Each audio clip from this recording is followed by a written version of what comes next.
الحمد للہ رب العالمین والصلاة والسلام علی خاتم النبیین اما بعد فاعوذ باللہ من الشیطان الرجیم بسم اللہ الرحمن الرحیم۔ شب قدر کے بارے میں معلومات، یہ مضمون کتاب فیضان رمضان صفحہ 181 تا 202 سے لیا گیا ہے۔ دعائے عطار۔ یا رب المصطفیٰ، جو کوئی 25 صفحات کا رسالہ شب قدر کے بارے میں معلومات پڑھ یا سن لے، اسے شب قدر کی برکتوں سے مالا مال فرما کر بے حساب مغفرت سے نواز دے۔ آمین بجاہ خاتم النبیین صلی اللہ علیہ وآلہ وسلم۔ درود شریف کی فضیلت۔ فرمان آخری نبی صلی اللہ علیہ وآلہ وسلم، جس نے مجھ پر دن میں 1000 مرتبہ درود پاک پڑھا، وہ مرے گا نہیں جب تک جنت میں اپنا ٹھکانہ نہ دیکھ لے۔ صلو علی الحبیب صلی اللہ علی محمد۔ لیلۃ القدر کو لیلۃ القدر کیوں کہتے ہیں؟ پیارے پیارے اسلامی بھائیوں، لیلۃ القدر انتہائی برکت والی رات ہے۔ اس کو لیلۃ القدر اس لیے کہتے ہیں کہ اس میں سال بھر کے احکام نافذ کیے جاتے ہیں اور فرشتوں کو سال بھر کے کاموں اور خدمات پر مامور کیا جاتا ہے۔ اور یہ بھی کہا گیا ہے کہ اس رات کی دیگر راتوں پر شرافت و قدر کے باعث اس کو لیلۃ القدر کہتے ہیں۔ اور یہ بھی منقول ہے کہ چونکہ شب میں نیک اعمال مقبول ہوتے ہیں اور بارگاہ الہی میں ان کی قدر کی جاتی ہے، اس لیے اس کو لیلۃ القدر کہتے ہیں۔ اور بھی متعدد شرافتیں اس مبارک رات کو حاصل ہیں۔ بخاری شریف میں ہے، فرمان مصطفیٰ صلی اللہ علیہ وآلہ وسلم، جس نے لیلۃ القدر میں ایمان اور اخلاص کے ساتھ قیام کیا، یعنی نماز پڑھی، تو اس کے گزشتہ صغیرہ گناہ معاف کر دیے جائیں گے۔ 83 ایئرز 4 منتھ، 83 سال 4 ماہ کی عبادت سے زیادہ ثواب۔ اس مقدس رات کو ہرگز غفلت میں نہیں گزارنا چاہیے۔ اس رات عبادت کرنے والے کو 1000 ماہ یعنی 83 سال 4 یعنی 4 ماہ سے بھی زیادہ عبادت کا ثواب عطا کیا جاتا ہے۔ اور اس زیادہ کا علم اللہ پاک جانے یا اس کے بتائے سے اس کے پیارے حبیب صلی اللہ علیہ وآلہ وسلم جانے کہ کتنا ہے۔ اس رات میں حضرت جبریل علیہ السلام اور فرشتے نازل ہوتے ہیں اور پھر عبادت کرنے والوں کے ساتھ مصافحہ کرتے ہیں۔ اس مبارک شب کا ہر ایک لمحہ سلامتی ہی سلامتی ہے، اور یہ سلامتی صبح صادق تک برقرار رہتی ہے۔ یہ اللہ پاک کا خاص الخاص کرم ہے کہ یہ عظیم رات صرف اپنے پیارے حبیب صلی اللہ علیہ وآلہ وسلم کو اور آپ کے صدقے میں آپ کی امت کو عطا کی گئی ہے۔ اللہ پاک قرآن مجید میں ارشاد فرماتا ہے، بسم اللہ الرحمن الرحیم، انا انزلناہ فی لیلۃ القدر وما ادراک ما لیلۃ القدر لیلۃ القدر خیر من 1000 شہر تنزل الملائکۃ والروح فیہا بإذن ربہم من کل امر سلام ہی حتی مطلع الفجر۔ ترجمہ کنز الایمان۔ اللہ کے نام سے شروع جو نہایت مہربان رحم والا۔ بے شک ہم نے اسے شب قدر میں اتارا۔ اور تم نے کیا جانا کیا شب قدر؟ شب قدر 1000 مہینوں سے بہتر۔ اس میں فرشتے اور جبریل اترتے ہیں اپنے رب کے حکم سے۔ ہر کام کے لیے وہ سلامتی ہے صبح چمکنے تک۔ مفسرین کرام سورۃ القدر کے ضمن میں فرماتے ہیں اس رات میں اللہ پاک نے قرآن کریم لوح محفوظ سے آسمان دنیا پر نازل فرمایا اور پھر تقریباً 23 برس کی مدت میں اپنے پیارے حبیب صلی اللہ علیہ وآلہ وسلم پر اسے بتدریج نازل کیا۔ رسول کریم صلی اللہ علیہ وآلہ وسلم نے ارشاد فرمایا، بے شک اللہ پاک نے میری امت کو شب قدر عطا کی اور یہ رات تم سے پہلے کسی امت کو عطا نہیں فرمائی۔ 1000 مہینوں سے بہتر ایک رات۔ حضرت امام مجاہد رحمت اللہ علیہ فرماتے ہیں، بنی اسرائیل کا ایک شخص ساری رات عبادت کرتا اور سارا دن جہاد میں مصروف رہتا تھا اور اس طرح اس نے 1000 مہینے گزارے تھے تو اللہ پاک نے یہ آیت مبارکہ نازل فرمائی، لیلۃ القدر خیر من 1000 شہر۔ ترجمہ کنز ایمان، شب قدر 1000 مہینوں سے بہتر، یعنی شب قدر کا قیام اس عابد یعنی عبادت گزار کی 1000 مہینے کی عبادت سے بہتر ہے۔ ہماری عمریں تو بہت قلیل ہیں، اور تفسیر عزیزی میں ہے حضرات صحابہ کرام علیہم رضوان نے جب حضرت شمعون رحمت اللہ علیہ کی عبادات و جہاد کا تذکرہ سنا تو انہیں حضرت شمعون رحمت اللہ علیہ پر بڑا رشک آیا اور مصطفیٰ جان رحمت صلی اللہ علیہ وآلہ وسلم کی خدمت بابرکت میں عرض کیا، یا رسول اللہ صلی اللہ علیہ وآلہ وسلم، ہمیں تو بہت تھوڑی عمریں ملی ہیں، اس میں بھی کچھ حصہ نیند میں گزرتا ہے تو کچھ طلب معاش میں کھانے پکانے میں اور دیگر امور دنیاوی میں بھی کچھ وقت صرف ہو جاتا ہے، لہذا ہم تو حضرت شمعون رحمت اللہ علیہ کی طرح عبادت کر ہی نہیں سکتے، یوں بنی اسرائیل ہم سے عبادت میں بڑھ جائیں گے۔ امت کے غمخوار آقا صلی اللہ علیہ وآلہ وسلم یہ سن کر غمگین ہو گئے۔ اسی وقت حضرت جبریل امین علیہ السلام سورۃ القدر لے کر حاضر خدمت بابرکت ہو گئے اور تسلی دے دی گئی کہ پیارے حبیب صلی اللہ علیہ وآلہ وسلم رنجیدہ نہ ہوں۔ آپ صلی اللہ علیہ وآلہ وسلم کی امت کو ہم نے ہر سال میں ایک ایسی رات عنایت فرما دی کہ اگر وہ اس رات میں عبادت کریں گے تو حضرت شمعون رحمت اللہ علیہ کی 1000 ماہ کی عبادت سے بھی بڑھ جائیں گے۔ با کرامت شمعون کی ایمان افروز حکایت۔ واقعہ، انہی حضرت شمعون رحمت اللہ علیہ کے بارے میں مکاشفۃ القلوب میں ایک نہایت ایمان افروز واقعہ بیان کیا گیا ہے۔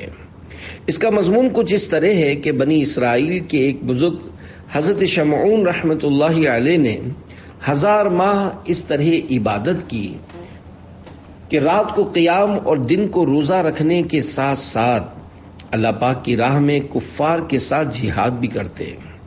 وہ اس قدر طاقتور تھے کہ لوہے کی وزنی اور مضبوط زنجیریں ہاتھوں سے توڑ ڈالتے تھے۔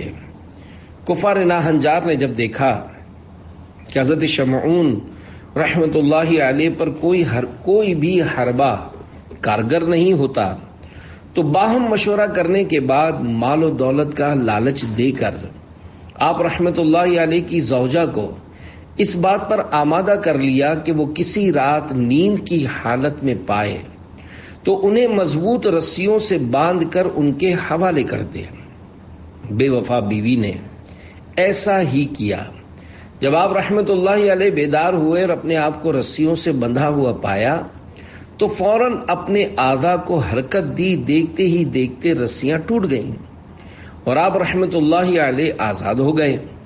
پھر اپنی بیوی سے استفسار کیا، مجھے کس نے باندھ دیا تھا؟ بے وفا بیوی نے جھوٹ موٹ کہہ دیا کہ میں نے تو آپ کی طاقت کا اندازہ کرنے کے لیے ایسا کیا تھا۔ بات رفع دفع ہو گئی۔ بے وفا بیوی موقع کی طاق میں رہی۔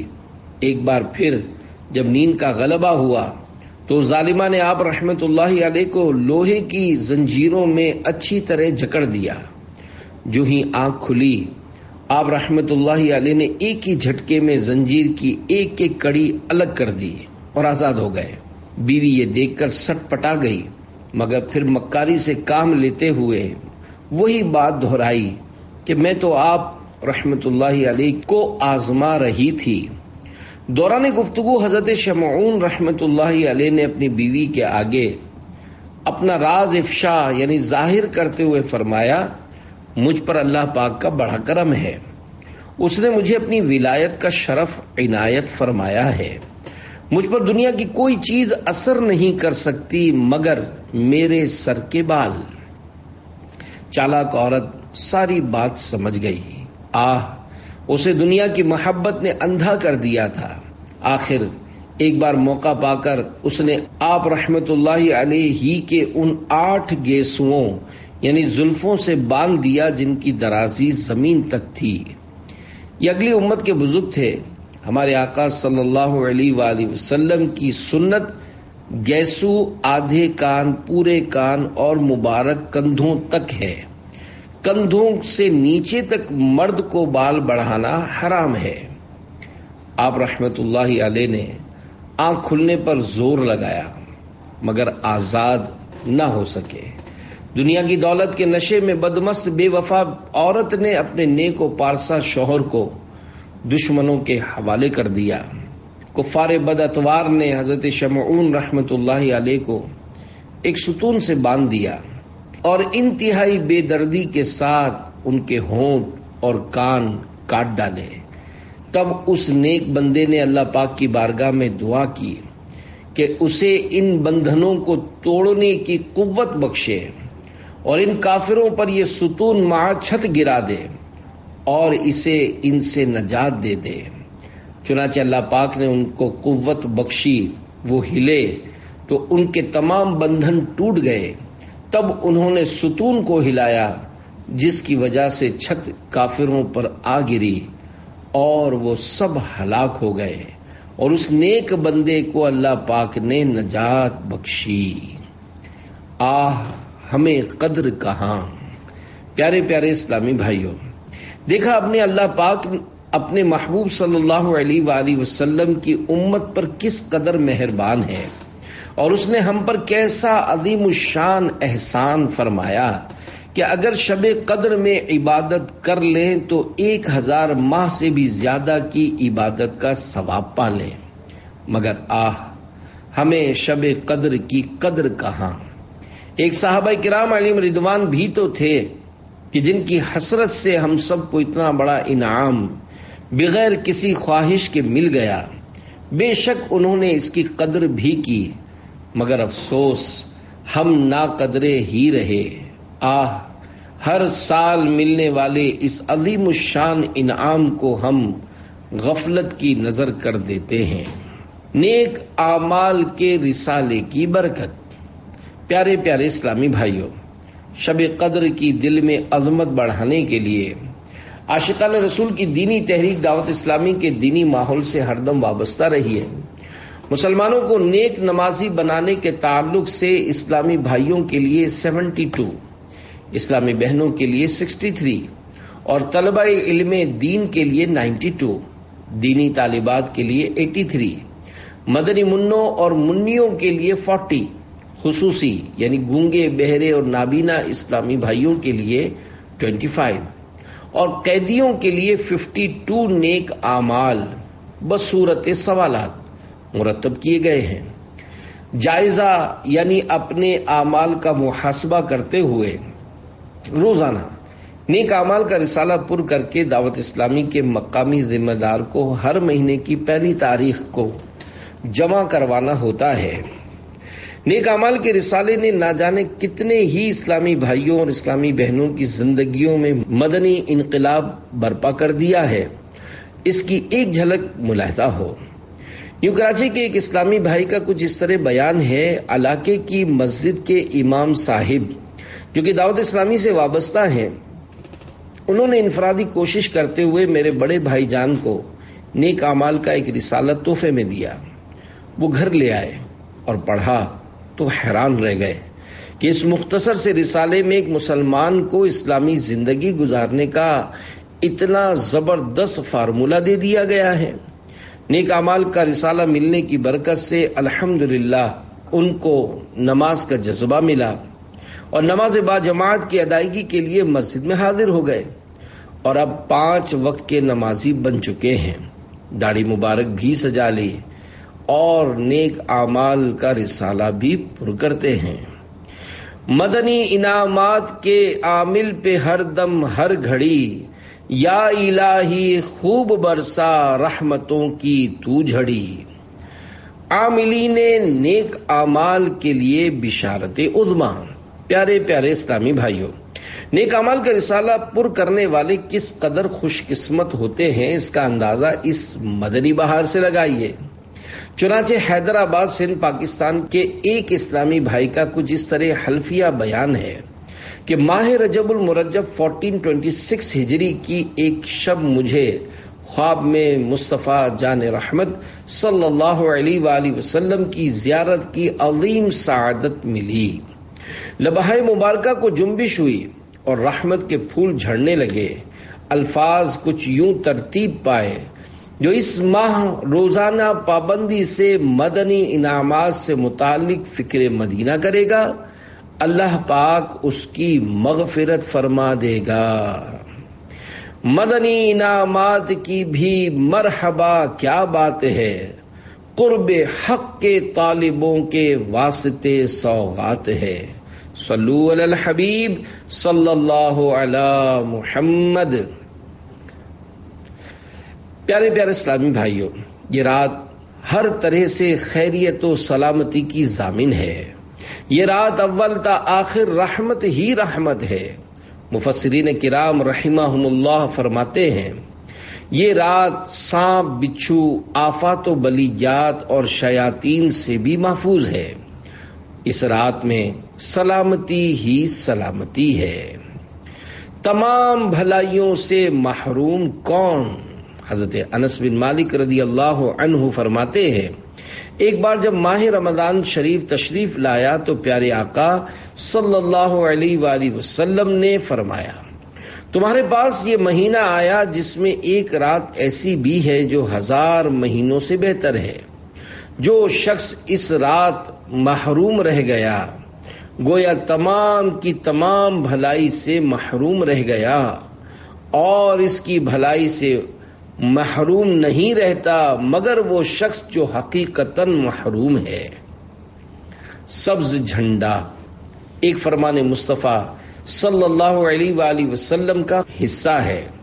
جب شب قدر آتی ہے تو حکم الہی سے حضرت جبریل علیہ السلام ایک سبز جھنڈا لیے فرشتوں کی بہت بڑی فوج کے ساتھ زمین پر نزول فرماتے ہیں، اور ایک روایت کے مطابق ان فرشتوں کی تعداد زمین کی کنکریوں سے بھی زیادہ ہوتی ہے، اور وہ سبز جھنڈا کعبہ معظمہ پر لہرا دیتے ہیں۔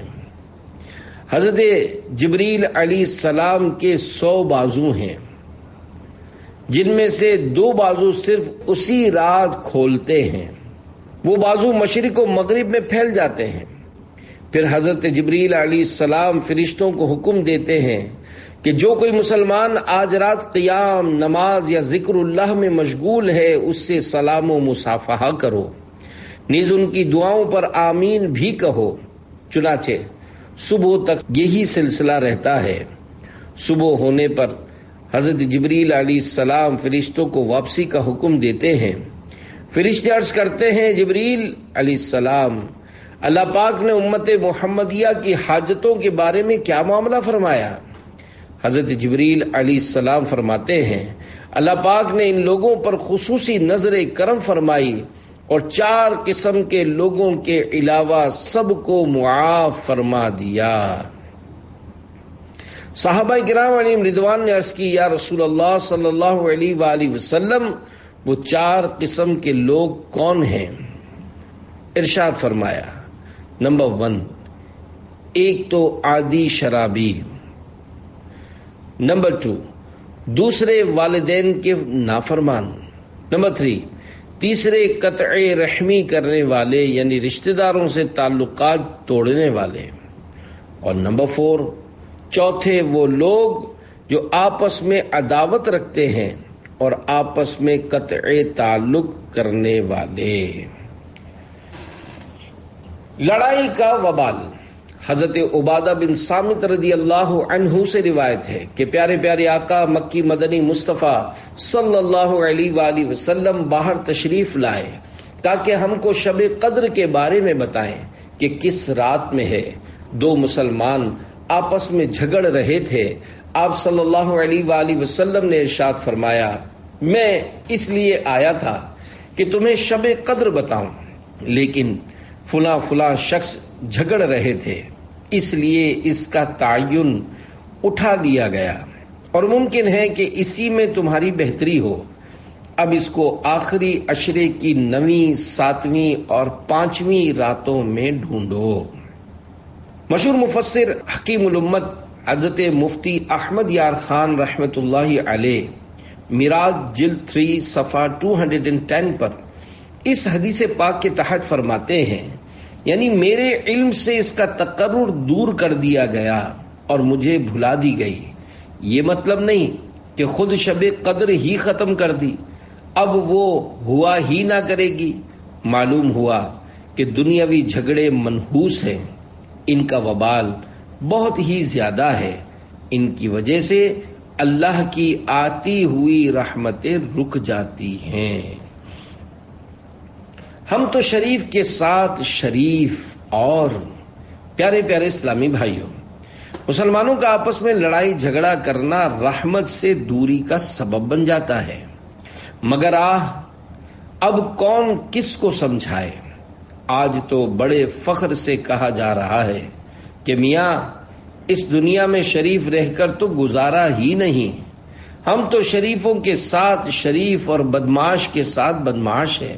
صرف اس قول ہی پر اکتفا نہیں، اب تو معمولی سی بات پر پہلے زبان درازی، پھر دست اندازی، اس کے بعد چاقو بازی، بلکہ گولیاں تک چل جاتی ہیں۔ افسوس، آج کل بعض مسلمان کبھی پٹھان بن کر، کبھی پنجابی کہلا کر، کبھی مہاجر ہو کر، کبھی سندھی اور بلوچ قومیت کا نعرہ لگا کر ایک دوسرے کا گلا کاٹ رہے ہیں، ایک دوسرے کی املاک و اموال کو آگ لگا رہے ہیں، آپس میں ایک دوسرے کے خلاف صرف نسلی اور لسانی فرق کی بنا پر محاذ آرائی ہو رہی ہے۔ مسلمانوں، آپ تو ایک دوسرے کے محافظ تھے، آپ کو کیا ہو گیا ہے؟ ہمارے پیارے آقا صلی اللہ علیہ وآلہ وسلم کا فرمان عالی شان تو یہ ہے کہ مومنوں کی مثال تو ایک جسم کی طرح ہے، اگر ایک عضو کو تکلیف پہنچے تو سارا جسم اس تکلیف کو محسوس کرتا ہے۔ ایک شاعر نے کتنے پیارے انداز میں سمجھایا ہے، مبتلائے درد کوئی عضو ہو روتی ہے آنکھ، کس قدر ہمدرد سارے جسم کی ہوتی ہے آنکھ۔ پیارے پیارے اسلامی بھائیوں، ہمیں آپس میں لڑائی جھگڑا کرنے کے بجائے ایک دوسرے کی ہمدردی اور غم گساری کرنی چاہیے۔ مسلمان ایک دوسرے کو مارنے، کاٹنے اور لوٹنے والا نہیں ہوتا۔ مسلمان، مومن اور مہاجر کی تعریف۔ حضرت فضالہ بن عبید رضی اللہ عنہ سے روایت ہے کہ اللہ پاک کے آخری نبی صلی اللہ علیہ وآلہ وسلم نے حجۃ الوداع کے موقع پر ارشاد فرمایا، کیا تمہیں مومن کے بارے میں خبر نہ دوں؟ پھر ارشاد فرمایا، مومن وہ ہے جس سے دوسرے مسلمان اپنی جان اور اپنے اموال سے بے خوف ہوں، اور مسلمان وہ ہے جس کی زبان اور ہاتھ سے دوسرے مسلمان محفوظ رہیں، اور مجاہد وہ ہے جس نے اطاعت خدا بندی کے معاملے میں اپنے نفس کے ساتھ جہاد کیا، اور مہاجر وہ ہے جس نے خطا اور گناہوں سے علیحدگی اختیار کی۔ اور ارشاد فرمایا، مسلمان کے لیے جائز نہیں کہ دوسرے مسلمان کی طرف آنکھ سے اس طرح اشارہ کرے جس سے تکلیف پہنچے۔ ایک مقام پر ارشاد فرمایا کسی مسلمان کو جائز نہیں کہ وہ کسی مسلمان کو خوف زدہ کرے، طریق مصطفیٰ کو چھوڑنا ہے وجہ بربادی، اسی سے قوم دنیا میں ہوئی بے اقتدار اپنی، نا قابل برداشت خارش۔ حضرت مجاہد رحمت اللہ علیہ فرماتے ہیں دوزخیوں کو ایسی خارش میں مبتلا کر دیا جائے گا کہ کھجاتے کھجاتے ان کی کھال ادھڑ جائے گی، یہاں تک کہ ان میں سے کسی کی ہڈیاں ظاہر ہو جائیں گی۔ پھر ندا سنائی دے گی، اے فلاں کیا اس سے تکلیف ہو رہی ہے؟ وہ کہے گا ہاں۔ تب انہیں بتایا جائے گا دنیا میں جو تم مسلمانوں کو ستایا کرتے تھے یہ اس کی سزا ہے۔ تکلیف دور کرنے کا ثواب رسول کریم صلی اللہ علیہ وآلہ وسلم کا فرمان ہے، میں نے ایک شخص کو جنت میں گھومتے ہوئے دیکھا کہ جدھر چاہتا ہے نکل جاتا ہے، کیونکہ اس نے اس دنیا میں ایک ایسے درخت کو راستے سے کاٹ دیا تھا جو کہ لوگوں کو تکلیف دیتا تھا، ایسے درخت کو راستے سے کاٹ دیا تھا جو کہ لوگوں کو تکلیف دیتا تھا۔ لڑنا ہے تو نفس کے ساتھ لڑو۔ پیارے پیارے اسلامی بھائیوں، ان احادیث مبارکہ سے درس حاصل کیجیے اور آپس میں لڑائی جھگڑا اور لوٹ مار سے پرہیز کیجیے۔ اگر لڑنا ہی ہے تو مردود شیطان سے لڑیے، بلکہ ضرور لڑیے، نفس امارہ سے لڑائی کیجیے، مگر آپس میں بھائی بھائی بن کر رہیے۔ فرد قائم ربط ملت سے ہے تنہا کچھ نہیں، موج ہے دریا میں اور بیرون دریا کچھ نہیں۔ پیارے آقا مسکرا رہے تھے۔ الحمدللہ دعوت اسلامی کے دینی ماحول میں کسی قسم کا لسانی اور قومی اختلاف نہیں، ہر زبان بولنے والا اور ہر برادری سے تعلق رکھنے والا تاجدار حرم صلی اللہ علیہ وآلہ وسلم کے دامن کرم ہی میں پناہ گزین ہے۔ آپ بھی ہر دم دعوت اسلامی کے دینی ماحول سے وابستہ رہیے اور عشق رسول صلی اللہ علیہ وآلہ وسلم میں ڈوبی ہوئی زندگی گزارنے کے لیے اپنے آپ کو نیک اعمال کے سانچے میں ڈھال لیجیے۔ ترغیب و تحریض کے لیے خوشگوار اور خوشبودار مدنی بہار آپ کے گوش گزار کی جاتی ہے۔ عاشقان رسول کی دینی تحریک دعوت اسلامی کے عالمی مدنی مرکز فیضان مدینہ کراچی میں مدنی قافلہ کورس کرنے کے لیے تشریف لائے ہوئے راولپنڈی کے ایک مبلغ نے جو کچھ حلفیہ لکھ کر دیا اس کا خلاصہ ہے کہ میں عالمی مدنی مرکز فیضان مدینہ میں سو رہا تھا، سر کی آنکھیں تو کیا بند ہوئیں، الحمدللہ دل کی آنکھیں کھل گئیں۔ عالم خواب میں دیکھا کہ سرکار رسالت مآب صلی اللہ علیہ وآلہ وسلم ایک بلند چبوترے پر جلوہ افروز ہیں، قریب ہی نیک اعمال کے کارڈز کی بوریاں رکھی ہیں۔ نبی پاک صلی اللہ علیہ وآلہ وسلم نیک اعمال کے ایک ایک کارڈ کو مسکراتے ہوئے بغور ملاحظہ فرما رہے ہیں۔ پھر میری آنکھ کھل گئی۔ مدنی انعامات سے عطار ہم کو پیار ہے، انشاءاللہ دو جہاں میں اپنا بیڑا پار ہے۔ صلو علی الحبیب صلی اللہ علی محمد۔ جادوگر کا جادو ناکام۔ حضرت علامہ اسماعیل حقی رحمت اللہ علیہ فرماتے ہیں یہ رات آفات سے سلامتی کی ہے کہ اس میں رحمت اور خیر یعنی بھلائی ہی زمین پر اترتی ہے، اور نہ اس میں شیطان برائی کروانے کی طاقت رکھتا ہے اور نہ جادوگر کا جادو اس میں چلتا ہے۔ علامات شب قدر۔ حضرت عبادہ بن صامت رضی اللہ عنہ نے بارگاہ رسالت میں شب قدر کے بارے میں سوال کیا تو پیارے آقا صلی اللہ علیہ وآلہ وسلم نے ارشاد فرمایا شب قدر رمضان المبارک کے آخری عشرے کی طاق راتوں یعنی 21ویں، 23ویں، 25ویں، 27ویں یا 29ویں شب میں تلاش کرو، تو جو کوئی ایمان کے ساتھ بنیت ثواب اس مبارک رات میں عبادت کرے اس کے اگلے پچھلے گناہ بخش دیے جاتے ہیں۔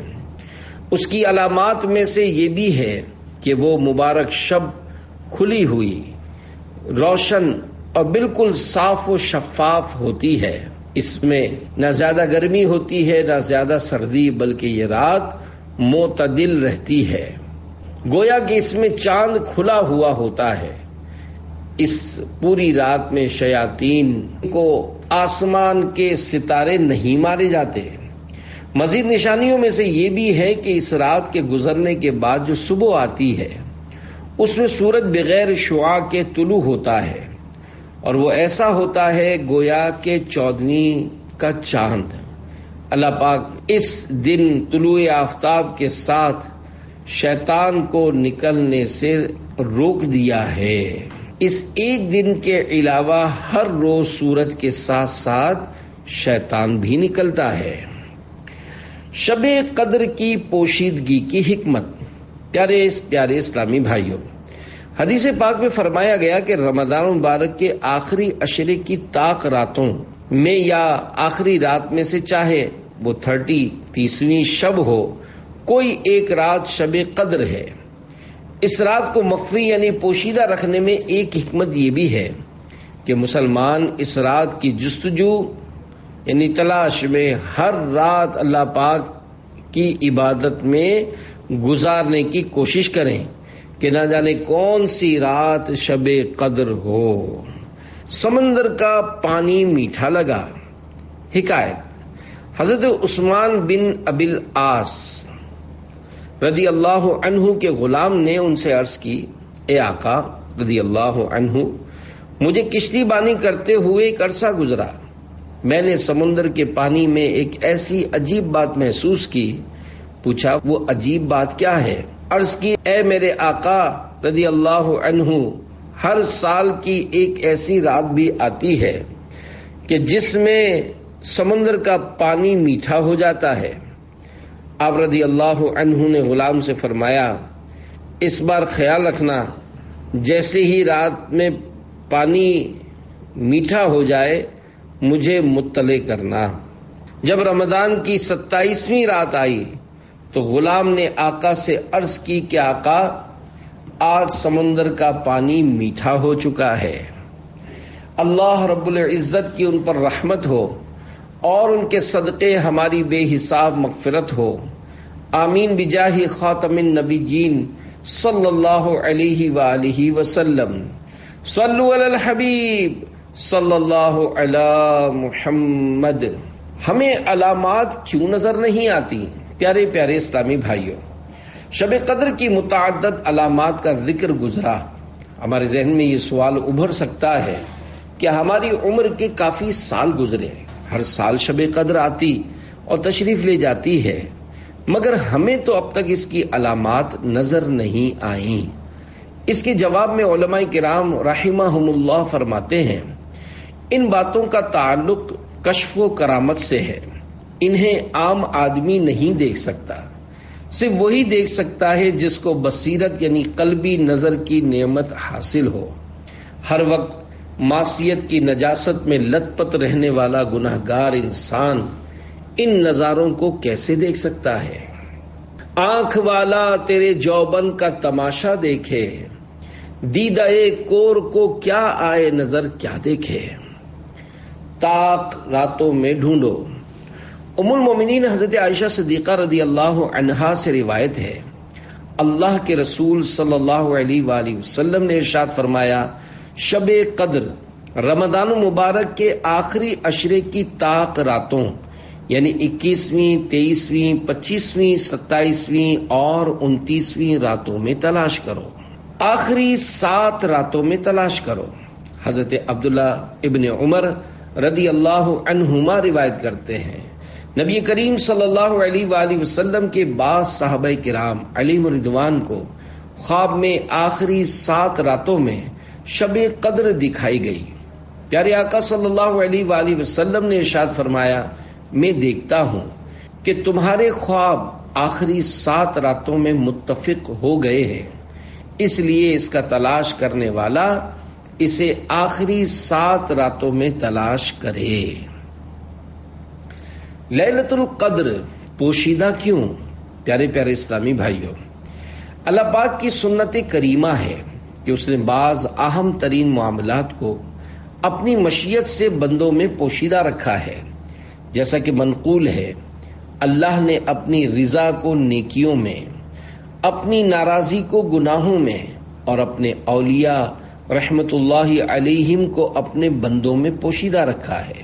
اس کا خلاصہ ہے کہ بندہ چھوٹی سمجھ کر کوئی نیکی نہ چھوڑے، کیونکہ وہ نہیں جانتا کہ اللہ پاک کس نیکی پر راضی ہوگا۔ ہو سکتا ہے بظاہر چھوٹی نظر آنے والی نیکی ہی سے اللہ پاک راضی ہو جائے۔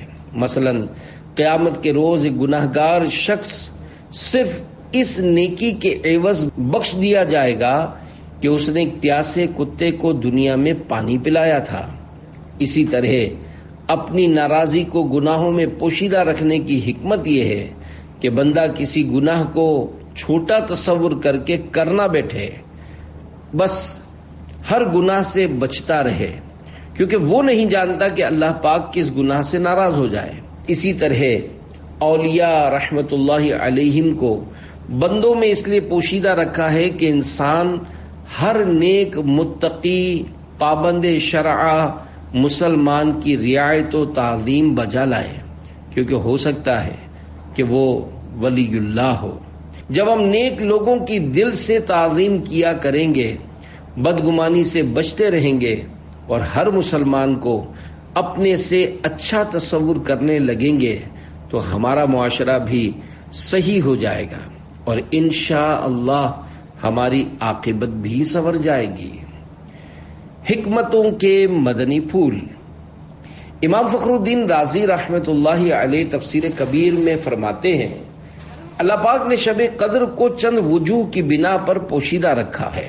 اول یہ کہ جس طرح دیگر اشیاء کو پوشیدہ رکھا، مثلا اللہ پاک نے اپنی رضا کو اطاعتوں میں پوشیدہ فرمایا تاکہ بندے ہر اطاعت میں رغبت حاصل کریں، اپنے غضب کو گناہوں میں پوشیدہ فرمایا کہ ہر گناہ سے بچتے رہیں، اپنے ولی کو لوگوں میں پوشیدہ رکھا تاکہ لوگ سب کی تعظیم کریں، قبولیت دعا کو دعاؤں میں پوشیدہ رکھا کہ سب دعاؤں میں مبالغہ کریں، اور اسم اعظم کو اسما میں پوشیدہ رکھا کہ سب اسما کی تعظیم کریں، اور صلاۃ وسطیٰ کو نمازوں میں پوشیدہ رکھا کہ تمام نمازوں پر محافظت یعنی ہمیشہ کی اختیار کریں، اور قبول توبہ کو پوشیدہ رکھا کہ بندہ توبہ کی تمام اقسام پر ہمیشہ کی اختیار کرے، اور موت کا وقت پوشیدہ رکھا کہ مکلف یعنی بندہ خوف کھاتا رہے۔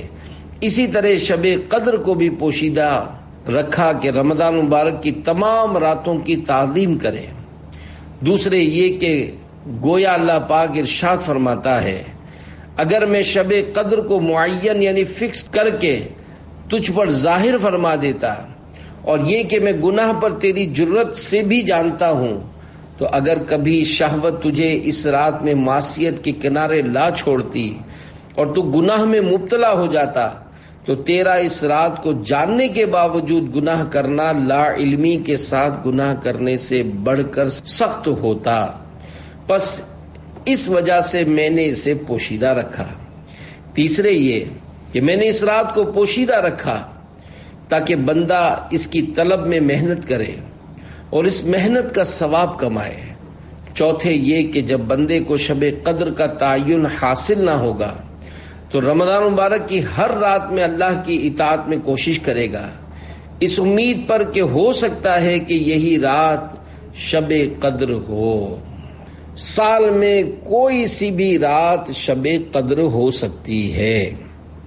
شب قدر کے تعین میں علماء کرام رحمت اللہ علیہم کا کافی اختلاف پایا جاتا ہے، یہاں تک کہ بعض بزرگوں کے نزدیک شب قدر پورے سال میں پھرتی رہتی ہے۔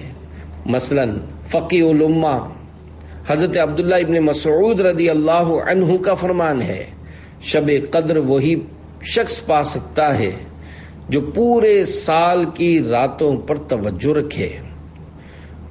اس قول کی تائید کرتے ہوئے امام العارفین شیخ محی الدین ابن عربی رحمت اللہ علیہ فرماتے ہیں کہ میں نے شعبان المعظم کی 15ویں شب یعنی شب برات اور ایک بار شعبان المعظم ہی کی 29ویں شب میں شب قدر پائی ہے، نیز رمضان المبارک کی 13ویں شب اور 18ویں شب میں بھی دیکھی، اور مختلف سالوں میں رمضان المبارک کے آخری عشرے کی ہر طاق رات میں اسے پایا ہے۔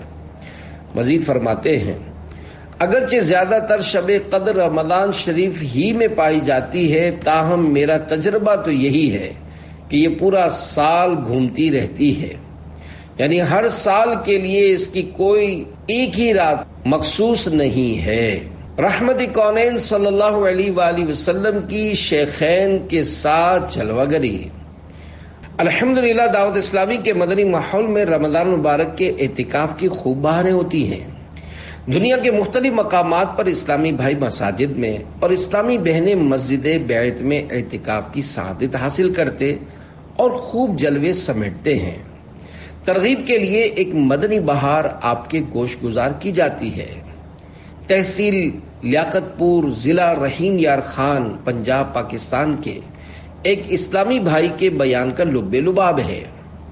میں فلموں کا ایسا رسیا تھا کہ ہمارے گاؤں کی سی ڈیز کی دکان کی تقریباً آدھی سی ڈیز دیکھ چکا تھا۔ الحمدللہ مجھے طلبانی گاؤں کی مدنی مسجد میں آخری عشرہ رمضان مبارک 1422 سنہ ہجری 1422 ہجری 2001 سنہ عیسوی کے اعتکاف کی سعادت نصیب ہو گئی۔ دعوت اسلامی کے عاشقان رسول کی صحبت کی برکتوں کے کیا کہنے۔ 27 رمضان مبارک کا ناقابل فراموش ایمان افروز واقعہ تحدیث نعمت کے لیے عرض کرتا ہوں۔ شب بھر بیدار رہ کر میں نے خوب رو رو کر سرکار نامدار صلی اللہ علیہ وآلہ وسلم سے دیدار کی بھیک مانگی۔ الحمدللہ صبح دم مجھ پر باب کرم کھل گیا۔ میں نے عالم غنودگی میں اپنے آپ کو کسی مسجد کے اندر پایا۔ اتنے میں کسی نے اعلان کیا، سرکار مدینہ صلی اللہ علیہ وآلہ وسلم تشریف لائیں گے اور نماز کی امامت فرمائیں گے۔ کچھ ہی دیر میں رحمت کونین، سلطان دارین، نانا حسنین، ہم دکھیا دلوں کے چین، ماں شیخین کریمین صلی اللہ علیہ وآلہ وسلم رضی اللہ عنہما جلوہ نما ہو گئے اور میری آنکھ کھل گئی۔ صرف ایک جھلک نظر آئی اور وہ حسین جلوہ نگاہوں سے اوجھل ہو گیا۔ اس پر دل ایک دم بھر آیا اور آنکھوں سے سیل اشک رواں ہو گیا، یہاں تک کہ روتے روتے میری ہچکیاں بن گئیں۔ اے کاش اتنی مدت تک ہو دید مصحف عارض نصیب، حفظ کر لوں ناظرہ پڑھ پڑھ کے قرآن جمال۔ الحمدللہ اس کے بعد میرے دل میں عاشقان رسول کی دینی تحریک دعوت اسلامی کی محبت اور بڑھ گئی، بلکہ میں دعوت اسلامی ہی کا ہو کر رہ گیا۔ گھر سے ترکیب بنا کر میں نے باب المدینہ کراچی کا رخ کیا اور درس نظامی کرنے کے لیے جامعۃ المدینہ میں داخلہ لے لیا۔ یہ بیان دیتے وقت درجہ اولیٰ میں علم دین حاصل کرنے کے ساتھ ساتھ تنظیمی طور پر ایک ذیلی حلقے کے قافلہ ذمہ دار کی حیثیت سے دعوت اسلامی کے دینی کاموں کی دھومیں مچانے کی کوشش کر رہا ہوں۔ جلوہ یار کی آرزو ہے اگر، جلوہ یار کی آرزو ہے اگر، مدنی ماحول میں کر لو تم اعتکاف، میٹھے آقا کریں گے کرم کی نظر، مدنی ماحول میں کر لو تم اعتکاف۔ صلو علی الحبیب صلی اللہ علی محمد۔ امام اعظم امام شافعی اور صاحبین کے اقوال۔ حضرت امام اعظم ابو حنیفہ رحمۃ اللہ علیہ سے اس بارے میں دو قول منقول ہیں۔ نمبر 1، لیلۃ القدر رمضان المبارک ہی میں ہے، لیکن کوئی رات معین یعنی فکس نہیں۔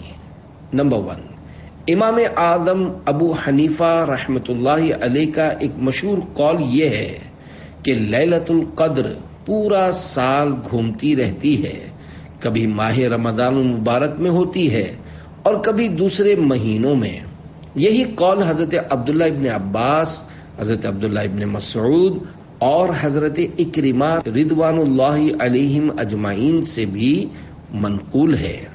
امام شافعی رحمت اللہ علیہ کے نزدیک شب قدر رمضان مبارک کے آخری عشرے میں ہے اور اس کی رات معین یعنی فکس ہے، اس میں قیامت تک تبدیلی نہیں ہوگی۔ امام ابو یوسف اور امام محمد رحمت اللہ علیہما کے نزدیک لیلۃ القدر رمضان مبارک ہی میں ہے، لیکن کوئی رات معین یعنی فکس نہیں، اور ان کا ایک قول یہ ہے کہ رمضان مبارک کی آخری 15 راتوں میں لیلۃ القدر ہوتی ہے۔ شب قدر بدلتی رہتی ہے۔ امام مالک رحمت اللہ علیہ کے نزدیک شب قدر رمضان مبارک کے آخری عشرے کی طاق راتوں میں ہوتی ہے، مگر کوئی ایک رات مخصوص نہیں، ہر سال ان طاق راتوں میں گھومتی رہتی ہے، یعنی کبھی 21ویں شب لیلۃ القدر ہو جاتی ہے تو کبھی 23ویں، کبھی 25ویں تو کبھی 27ویں، اور کبھی کبھی 29ویں شب بھی شب قدر ہو جایا کرتی ہے۔ شیخ ابو الحسن شاذلی رحمت اللہ علیہ اور شب قدر سلسلہ قادریہ شاذلیہ کے عظیم پیشوا حضرت شیخ ابو الحسن شاذلی رحمت اللہ علیہ متوفہ 656 ہجری فرماتے ہیں، جب کبھی اتوار یا بدھ کو پہلا روزہ ہوا تو 29ویں شب، اگر پیر کا پہلا روزہ ہوا تو 21ویں شب، اگر پہلا روزہ منگل یا جمعہ کو ہوا تو 27ویں شب، اگر پہلا روزہ جمعرات کو ہوا تو 25ویں شب، اور اگر پہلا روزہ ہفتے کو ہوا تو میں نے 23ویں شب میں شب قدر کو پایا۔ 27ویں رات شب قدر، اگرچہ بزرگان دین اور مفسرین و محدثین رحمت اللہ علیہم کا شب قدر کے تعین میں اختلاف ہے، تاہم بھاری اکثریت کی رائے یہی ہے کہ ہر سال ماہ رمضان مبارک کی 27ویں شب ہی شب قدر ہے۔